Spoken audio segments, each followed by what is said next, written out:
morning, students. Today we'll discuss an interesting poem, Daffodils, and it is written by William Wordsworth. First of all, dears, let's know about the poet William Wordsworth. William Wordsworth was an English romantic poet. He was deeply influenced by the nature and he drew strength from nature. His poems based on the sights of natural beauty or natural scenery.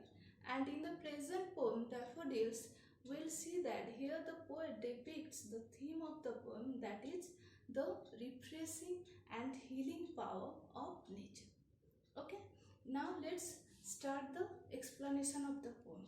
Before we proceed for the explanation, let's share something among us. What is it?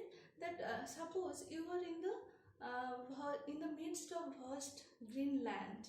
You are, or it may be you are in the mountains, or you are in the beautiful garden which is full of flowers. What will be your feelings?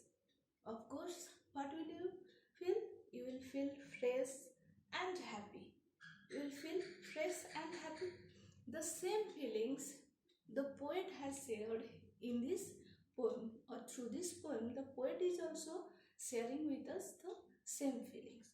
Okay, let's start the poem, then it will be clear to us. Okay, first of all, we'll discuss the poem stanza wise. First stanza: I wandered lonely as a cloud that floats on high over vales and hills, when all at once I saw a crowd, a host of golden daffodils beside the lake, beneath the trees, fluttering and dancing in the breeze. This is the first stanza.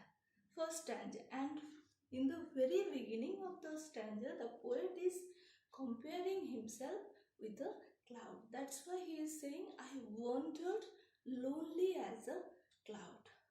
As a cloud flies over the vales, means valleys and hills by the blow of wind, in the same way, the poet also wanders aimlessly from one place to another place. That's why he is comparing himself with the cloud. Clear to you? Next, when all at once I saw a crowd, a host of golden daffodils. Here the poet is saying that suddenly he encounters, or he notices a crowd, a host. These two collective nouns are used side by side here. Actually, these two nouns are used here to refer the large number of the daffodils. And the poet is saying that golden daffodils. The poet says a large number of golden daffodils. And in the phrase golden daffodils, there is also an implied comparison. What is it? The poet has compared the daffodils with gold, as the yellow colored daffodils are shining brightly in the sunshine. So the color of the daffodils has been compared with the golden color of the gold. So here is an implied comparison. That's why the poet is saying golden daffodils. Clear to you?